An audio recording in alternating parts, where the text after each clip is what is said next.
It's a bye week for the Cowboys, but there is no bye week for Cowboys Insider. Welcome inside the Academy Sports and Outdoors studios here at the Star in Frisco, Texas. I'm Bill Jones along with Nate Newton, Rick Goslin, and Daryl Johnston, and this is Cowboys Insider. A work week for Nate Newton is the same, a bye week the same as a work week because he's up at 5:30 in the morning. He called me at 5:30 this morning. Ready to go, man. Let's go. Bruce, did you work out at 5:30 this morning? I was up at 5. I called Nate, get him up. Bruce, did you work out at 5:30 this morning? 6:30. 6:30. All right. So you got a head start on everybody. But as usual, we start off with our opening statements after a Cowboy scintillating loss to the Green Bay Packers. It was at least scintillating, but it was a loss nonetheless. And where do you stand this week, Daryl?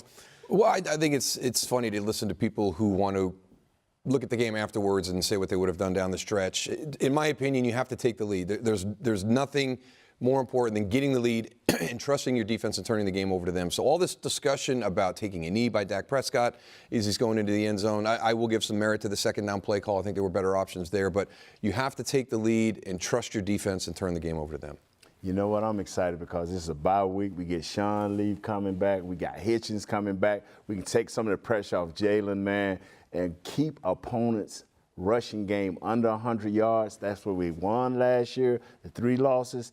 Over 100 yards, well over 100 yards. Yeah, I agree with Nate. I think what this team needs now is rest. They need Sean Lee to have another week off, get Hitchens another week off, get Tyron Smith another week off the field. And I think this team will be better off when it's healthy.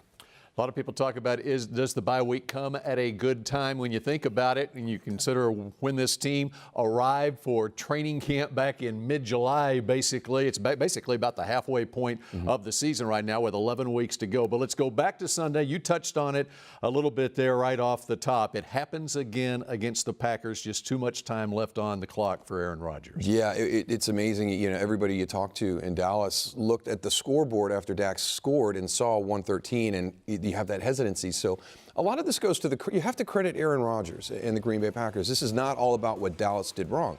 He's a very, very good quarterback. We saw what he did last year in the playoffs, and he did it again to the Dallas Cowboys on Sunday. So sometimes you just have to tip your hat to the opponent because they executed well, and he's something special at the end of a game. And then you can't let Aaron Jones, a young running back, go for 125 plus yards.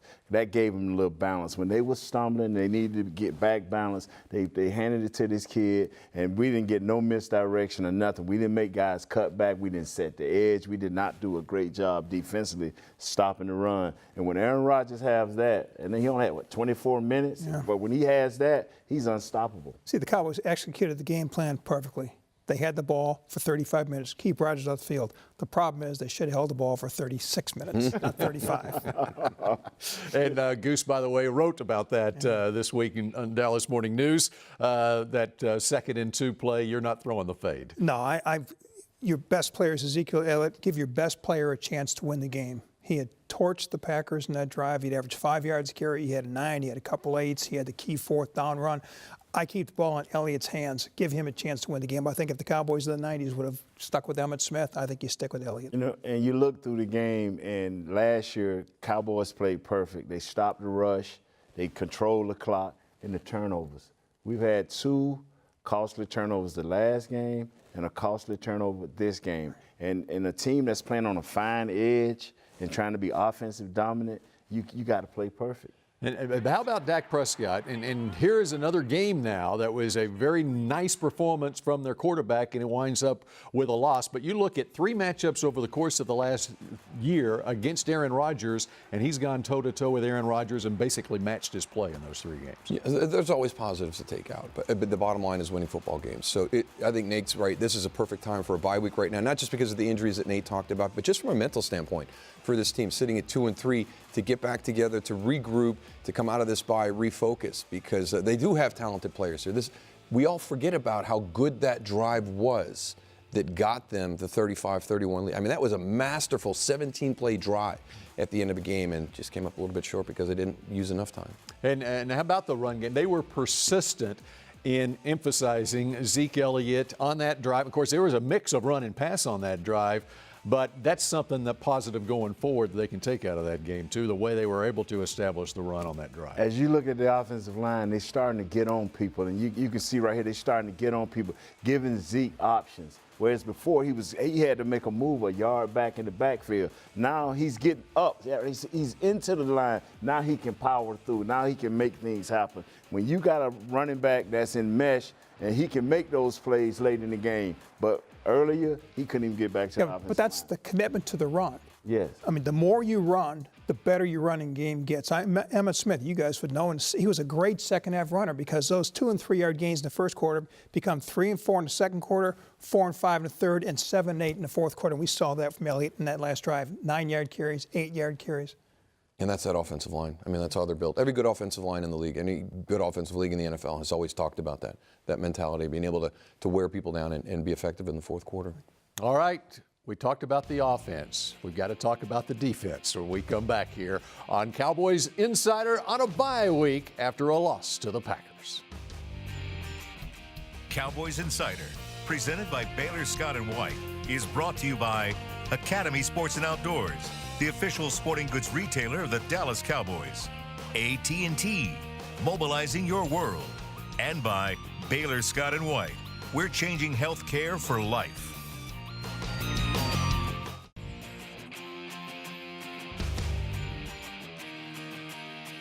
This segment is brought to you by the Dallas Morning News. Nobody does sports like Sports Day. Your home for complete Dallas Cowboys coverage. Welcome back to Cowboys Insider. Bill Jones with Nate Newton, Daryl Johnston, and Rick Goslin on a bye week for the Cowboys. Cowboys next week will play the first of 2 straight road games at San Francisco, and then Washington coming off the loss to the Packers. In fact, 2 straight losses in which the defense on 17 possessions for the opposition. The last 2 weeks they've given up scores on 14 of those 17 possessions. You don't win very many football games when that happens, Daryl. You don't, and I think we're starting to see a little bit of the concern that you had coming into the season with that young secondary that didn't get a lot of reps through training camp. So Jared Goff, a young guy, but a young guy that's trending in the right direction with the Rams, able to put a lot of points on the board, and then obviously with Rodgers, he's a unique player at the quarterback position at the NFL. They've got to get their confidence. They've got to get that defense to a point where they're playing at a level where they're confident, because they've got a string of quarterbacks coming up here. That's pretty tough, so it doesn't get any easier for that defense. You know, and even though these quarterbacks are great, if you shut down the running game, if you keep these guys under 100, then it gives you confidence in every other area. But if you just let them be able to get to the edge like Green Bay was, to get up in the middle like Gurley did 2 weeks ago, now how do you defend?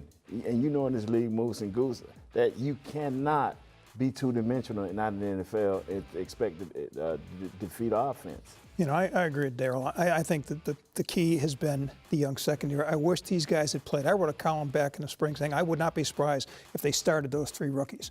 I thought Lewis was the most talented corner they had. I thought Woozy was the best fit for the Rod Marion defense, and Woods is a playmaker. We never saw these guys in the summer. I think we're seeing some flashes now of good play from these 3 guys. If they had been there all summer, played the 4 preseason games, I would have liked what that secondary looks like right now. And that was the game plan in the offseason. When all these guys left in free agency, it was to go young with these good, they used a 2nd-round pick on Awuzie, a 3rd-round pick on Lewis, 5th round on Woods, but they weren't healthy during the preseason, so they got a late start on the season. And it's tough enough for a rookie to play, even if he's played in the preseason. How much, though, does Sean Lee help? Obviously, he helps immensely, but even from a mental standpoint out on the field, you see Jalen Smith out there, and it's a struggle. Bless his heart, he's coming back off that injury, but for a rookie to play middle linebacker in this league from a mental standpoint, Daryl, it's a very tough chore. It's a great story, and it's been fun to follow, but we were talking about limited reps coming into the season opener. He's been forced to take more reps.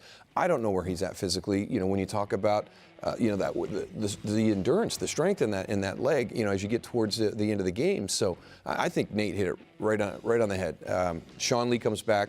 Hitchens is a couple more weeks removed from that injury where he's getting closer to 100%. Now you can start to roll Jalen Smith in with different combinations. I think they're only going to get better, and I think, again, that running game that has Nate so concerned, that run defense will improve. Because now you dictate where your safety go.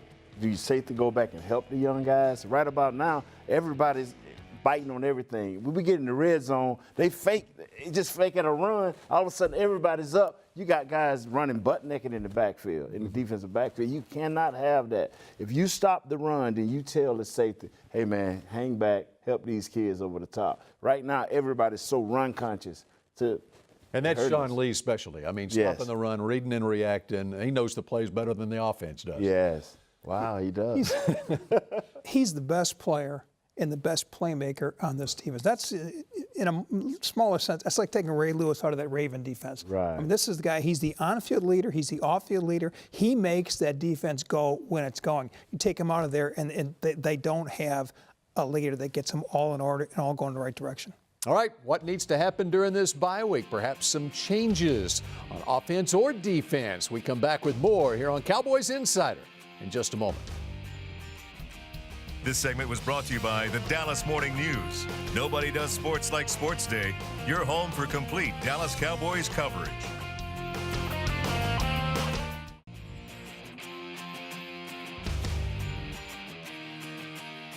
This segment is brought to you by DraftKings. Play for free today at DraftKings.com, America's favorite one-week fantasy football site. From inside the Academy Sports and Outdoor Studios here at the Star, this is Cowboys Insider on a bye week just down the hallway here. Coaches are working this week. Players are in for a couple of days of practices, then they'll get the weekend off. What do you think is going on behind the scenes here? Let's start on offense, and let's look at the offensive line. Of course, Jonathan Cooper has started the last couple of games after Chaz Green went out with an injury. What do you think might be going on behind the scenes here as far as decisions go going forward with that left guard spot on offense? Yeah, I think that maybe has to be the biggest decision during the bye week. I mean, this is just execution, playing 60 minutes. A lot of this, almost everything, is within these guys' control. They just got to get it turned around. They got to get in a better frame of mind. The one spot that you maybe need some resolution on, and then we're going to move forward with this the rest of the season.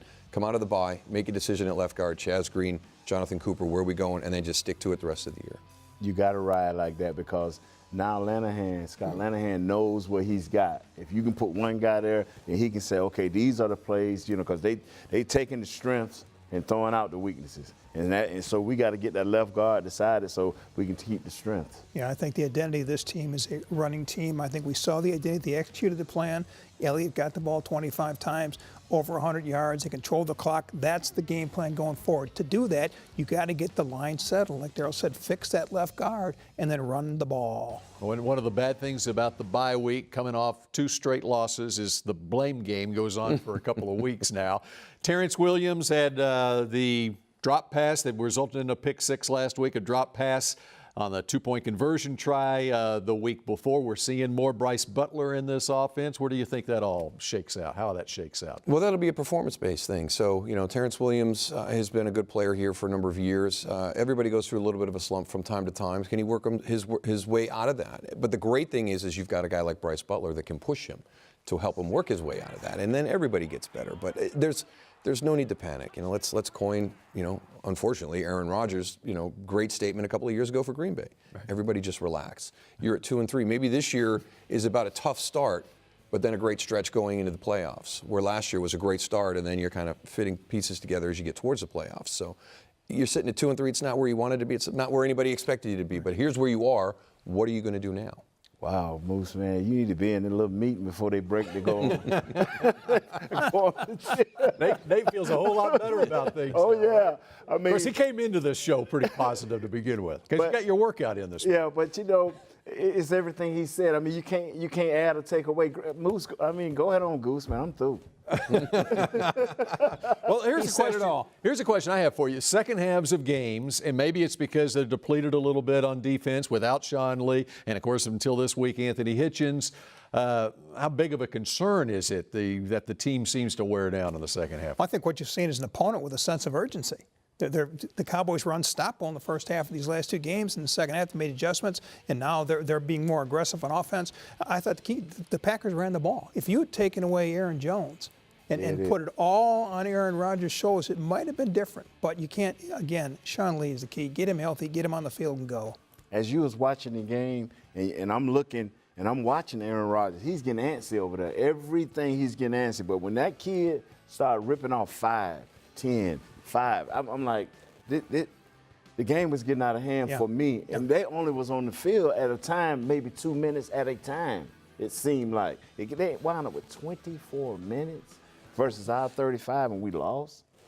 It might have been different without a run game, but it's Aaron Rodgers. I've seen him without a run game do it, too. In fact, he did it the week before without an offensive tackle on the field. All right, we continue here on Cowboys Insider. In a moment, we go around the league. And how about Alex Smith and those Kansas City Chiefs? This segment was brought to you by DraftKings. Play for free today at DraftKings.com, America's favorite one-week fantasy football site.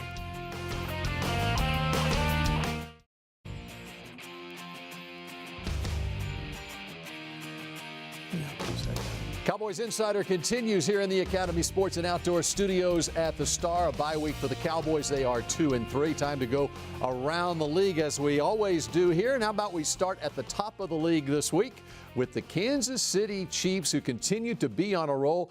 5-0. They win on Sunday night against the Houston Texans. They take on Pittsburgh this week, and the roll just continues. What a story Kansas City is this year, Darryl. Yeah, probably the most complete team that I've seen so far in the NFL when you talk about offense, defense, special teams, all three phases. And we talked about Terrence Williams and Bryce Butler and that competition and how it elevates everybody. You move up to get Patrick Mahomes in the draft, you're sending a message that we could be moving in a different direction very soon with the quarterback spot. That's going to light a fire underneath Alex Smith. Alex Smith is doing things this year that I haven't seen him done. His deep ball is outstanding. He's just playing fantastic.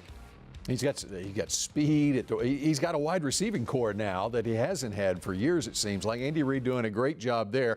But how about, and Darryl, you did the Philadelphia game last week. And what a great matchup on Thursday night this week with Carolina playing Philadelphia. The Eagles playing very strong. Let's start with you, Nate. What are your thoughts on the Eagles? I'm a Carson Wentz guy. We all are. But what he has this year is wide receivers that don't drop balls, and that is a big difference in his confidence, man. And look out for a guy named Fletcher Cox. He is coming. He is coming. Yeah, the NFL is all about quarterback and pass rush. Right. They've got the quarterback, and Jim Schwartz is going to give you a pass rush. They got 3 elite pass rushers, and they're going to get to the quarterback. If it's a close game, they're going to get to the quarterback, and that's the difference. Built very similarly to Dallas. Good offensive line, good young quarterback, and I think right now, the defense is the difference in the Philadelphia-Dallas matchup. And taking on Carolina. Carolina with Cam Newton he started slow this season and had an injury issue in training camp. They've come on the last couple of weeks. I really like this matchup. And 2 very similar teams, Carolina and Philadelphia, this week. Yeah, and I think this is one of the things that we've seen all season long here in the month of September. We're just getting into October for that second quarter. Is so many of the star players in the league didn't play a lot in preseason. Well, Cam's was injury related as well, so he played even less. I think he's just finally knocking off some of that rust, getting that chemistry between Benjamin and Funchess on the outside, and he's doing this, as you pointed out, without his best player. Wilson, yeah. Well, and the other thing is, I really like the fit that Christian McCaffrey's given him. He does a million different things, and they're finding ways to use those million different things. And that's taken some of the pressure off Cam. I think the last couple of years, Cam felt, if I don't make the plays, we're not going to win. I think now he's got some people that can make plays and take the pressure off him. Two defenses that's going to make a difference in this game. Whoever get the main stopper win this game. And by the way, Darryl, this week's got San Francisco, the Cowboys' next opponent, playing at Washington this week. What do you make of the Redskins? The Redskins are a good team. There's a lot of talk about Philly not really having that quality win yet. The Redskins have gone out and played well against some good clubs, so they're turning it around. The defense is a difference for Washington this year. I've been impressed with the adjustment that Cousins has made without McVay. I thought that was going to be maybe a little bit more of a struggle, but the defense has really kind of helped them out. The changes there, Greg Minuski, Jim Tomsula, defensive line coach, they're playing well defensively. And we talked about this a couple weeks ago. Dallas cannot sleep on at San Francisco because they have not won a game yet. They're in the game every week, and they play hard for 60 minutes. They don't have that playmaker yet to get them over the top. I mean, don't go out to their place thinking that if they lose this weekend, don't think you're going to play a team that hasn't gotten a win yet. All right, and we're going to have more on that when we wrap up Cowboys Insider and look ahead to that game against the Niners in just a moment.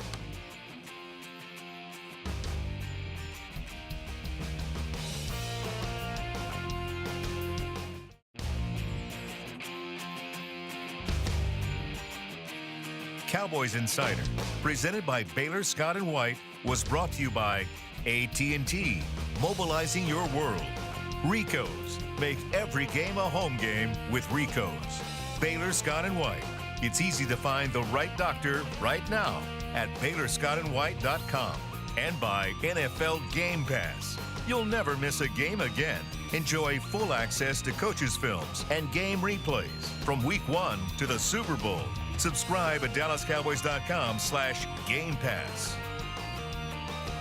Final couple of minutes here of Cowboys Insider as the Cowboys coming off 2 straight losses and they go on the road after this bye week, 3 of the next 4 weeks on the road. So let's get some keys to righting this Cowboys ship from the guys here, starting with you, Daryl. One of the big things I heard last season at the end of the year after that Green Bay game was Barry Church and Jason Witten both expressing how disappointed they were. They didn't do something special with that group of guys. They loved that team. Every team is different from year to year. There's been some struggles this year finding the identity of this team, the chemistry of this team. Trust your work, trust the process. You got all the pieces in place. You just got to go out and start playing like a team. This team, the 2017 Dallas Cowboys. Stop with the 100-yard rushes. Cut it out. Whatever you got to do, get in your gap, set your edge, stop with the 100-yard rushes, and find your left guard. I'll take you guys back to the most fundamental aspect of football. Take you back to your Pee Wee football days. 2 things you have to do. Run the ball, stop the run. With Elliott, you can run the ball. With Sean Lee back, you can stop the run. That's what they need to do going forward. All right, and in the meantime, we enjoy a football weekend, even though we don't enjoy a Cowboys game. How do you? Well, obviously, you're going to be working. There's no off week. There's never a bye week. No bye week for us. For a network analyst like Daryl Johnston, he does San Francisco, Washington. How about you, Goose? How do you spend your weekend? I'm going to spend Saturday watching Texas, Oklahoma. You know, I might actually make it out to the Cotton Bowl. I feel much better about that game now than I did before, by virtue of the fact we got our butts kicked last week. Wow. I'm an OU guy. What do you think? Man, I'm gonna be with him watching the game. It's big, But man. you're going Texas, OU. to be on the Texas side because your son used to play for Texas. Nah, I'm about for who winning. I ain't the game in my Give me a life. good game. All right, I'm good the game. winner. We'll see you again next week. Go here on Michigan Cowboys State. Insider. There you go.